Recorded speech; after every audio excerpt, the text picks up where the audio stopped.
Hey guys, and thanks for tuning into my video. And I want to do a quick video, and this is going to be on the Cobray RPB Industries Incorporated M10 45 caliber semi-automatic open bolt.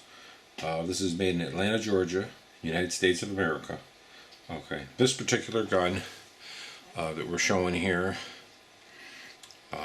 it has not been made since 1982. They stopped making them. This particular one is a 1981, so this is 32 years old, this gun you're looking at right here. This is more like a Mac clone, so there's a lot of guns out there like your Masterpiece Arms and some of the other ones you'll see at gun shows for 300, 400. This is not what that is. This is the original heavy gun, fires from an open bolt. And I'm going to go ahead and show you real quick the open bolt, how it fires. I'm going to take it apart, give you a little history on it. Initially, the gun was built by Ingram. It was invented by Ingram. He was the manufacturer of it. That's his name, last name.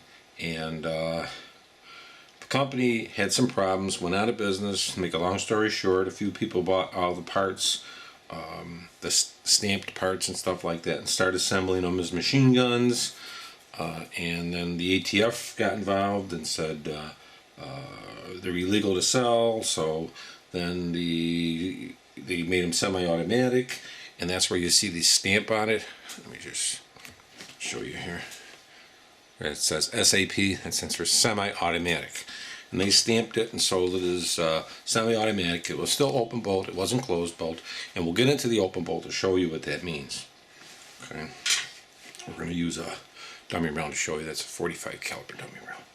Okay, so let's start with the basic overview of the gun, and then we'll go a little forward. Let's first show you it's empty, and there's really not much to see. You see nothing. Okay, and take the safety off. See, it's empty. Okay. Okay, I'm going to show you something here, and let's bring the camera a little further down. Move these other parts out of the way here so you can see. Alright. Okay. The Mac 10, the older one, fires from an open bolt. And you can see how that looks closed, like that's one of the dead giveaways. But what happens with the open bolt guns, when you take the cocking handle and pull it back and let go, it locks. On a semi-automatic, normally it will go forward like that, and then you would pull the trigger and you'd get your click. This clicks no matter what. That's not the firing pin. On a open bolt, you pull it back and you have a safety here. If you lock the safety, it doesn't go forward, but if you take that off and you just pull the trigger, it fires. So what happens, I'll be taking that apart to show you some of the insides of it. Comes with a threaded barrel. Okay, the threaded barrel was for a carryover. You could put a suppressor on there, or they give you a barrel extension. Because on the pistols they're a little harder to shoot, the extension goes on like this, and you would hold this. When you're firing, you would hold it. But like I say, with the open bolt, you put it like this, you fire, then the bolt will come back, you fire again, and that's how you'd fire the gun. It would keep coming back and it would go forward. Now, if it was a machine gun, this is the bolt semi-automatic version. There's a few different internal parts, and we'll go through that. What would happen is this would keep going back and forth like that, back and forth and back and forth and back and forth. As long as you held the trigger down, when you let go, then it would lock back on a machine gun. Okay, so that's how that would work. But I wanted to get that, show you that. Okay, now we'll take off this. And you can get threaded barrels for these to fit your more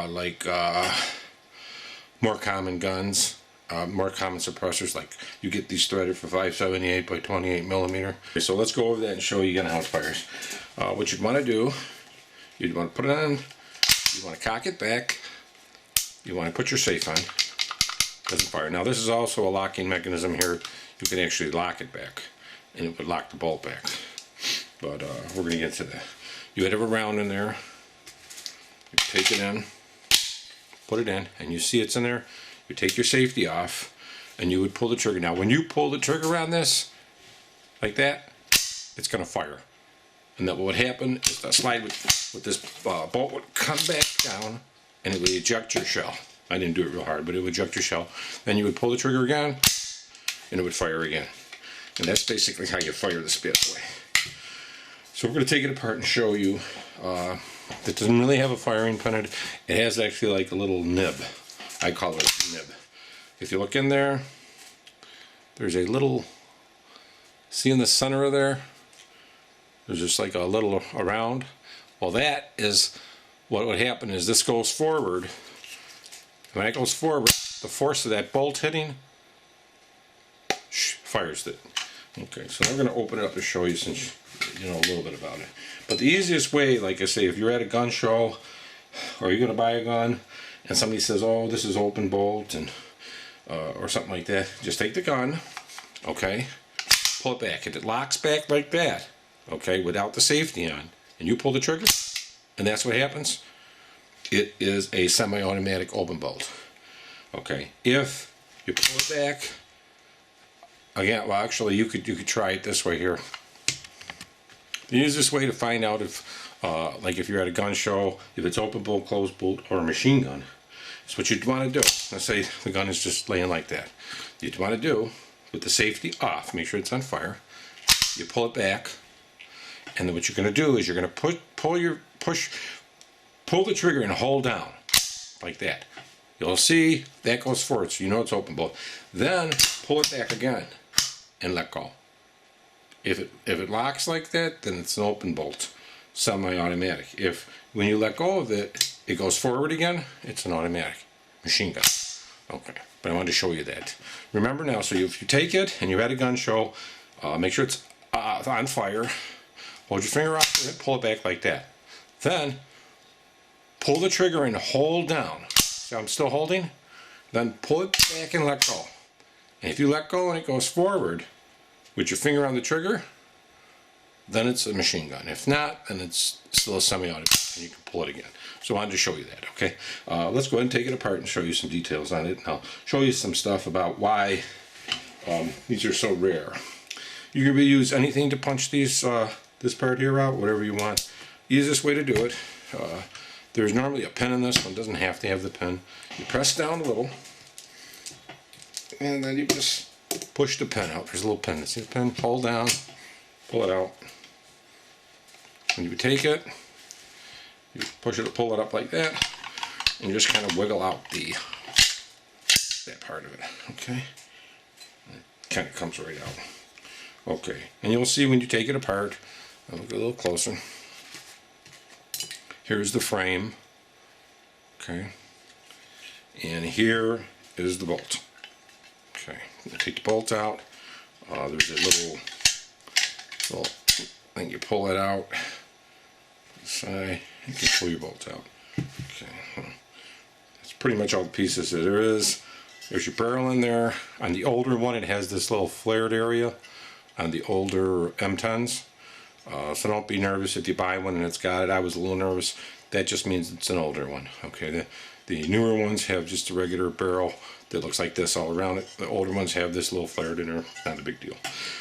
These are threaded. You can't take the barrels out. A bitch to take out, but you can.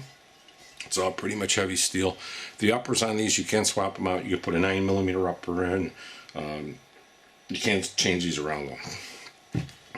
Here's your bolt. And like I say, what I was saying before, if you look at that bolt, see that little point here. See that little raised area? Okay. See it real good? That raised area is the firing pin. Okay, so when it's in, basically it grabs it like that, and it goes into the barrel, and just the force of this going down, that little nib hits it and ignites it. And that's all there is. On the closed bolt ones, they actually have a firing pin that goes in here. This is your buffer pad with your recoil springs. Pretty simply made. There's not a lot of technology in it. It does what it's meant to do. Now let me go. Okay guys, so let me show you here. Like I say, back to here, looking at the inside of this gun. You can see, if you're looking inside of here, now right here, a lot of times they'll cut this part off, and they will modify this part here a little by trimming it.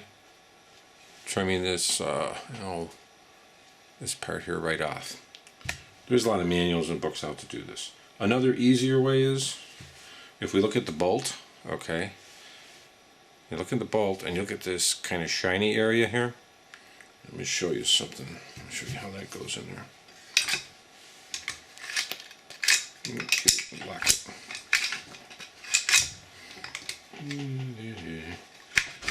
Okay, it's locked in, as you can see. Okay, and you'll see where the bolt rests inside of here. Okay, you can see where it goes. Okay, and as you'll see, as this goes down, it's gonna hit here and here. So let's just pull the trigger on this. Release the pressure. Okay. Now, what they say, which is a modification, this part here, you shave off a small portion of this, make it a little square. This prevents this from hitting. This will prevent it from hitting here, and that actually makes it full automatic. That's another modification you can make. There's several of them. Some are hard, some are easy. But the easiest one is probably trimming a part off of that and buying an extra bolt and have an extra bolt laying around. And then whenever you're ready to rock, you pop that in, rack it, you do your deal. You'll still have control of the trigger, okay? You'll still have this, because let me show you why. You'll still have that first shot, because when you put this in here, if you look here, that's the part that releases it. See that? That will release it. That'll still work. Okay. It's just that right over here, you're trimming the parts off the bolt for here and here. So when you shoot that, it'll be automatic. You won't get a semi-automatic fire on it. But I wanted to show you that.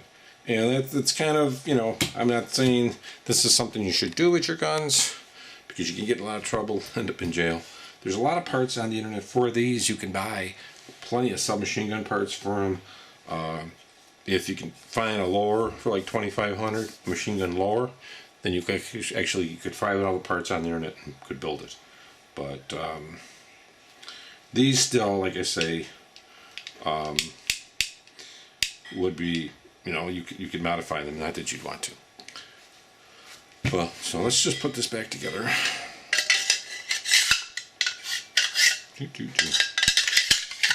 Goes back in there. Get right about there. Get your little nut in there. Step forward. And all you do to put it back together, it's pretty straightforward. You line that base into the gun, lift it up a little, push down, that's it. I mean, it's it's pretty simple to put together. You put a little pressure here, and you just push your pin in. Push it the right side. I think I push it the right side there. Okay. And you kind of got to wiggle it up a little. And you take that, push it in. It's together. So I'm going to show you that, and this was a slight kind of review on the RPB Industries 45 caliber auto. These are really heavy made guns, and they really fire good. The machine guns, you know, are just as good. It's just that you have to get the trust and do the transfer tax, and they're a little bit more. But thanks for tuning into my video. I hope this was educational, and tell me what you think. Thanks a lot.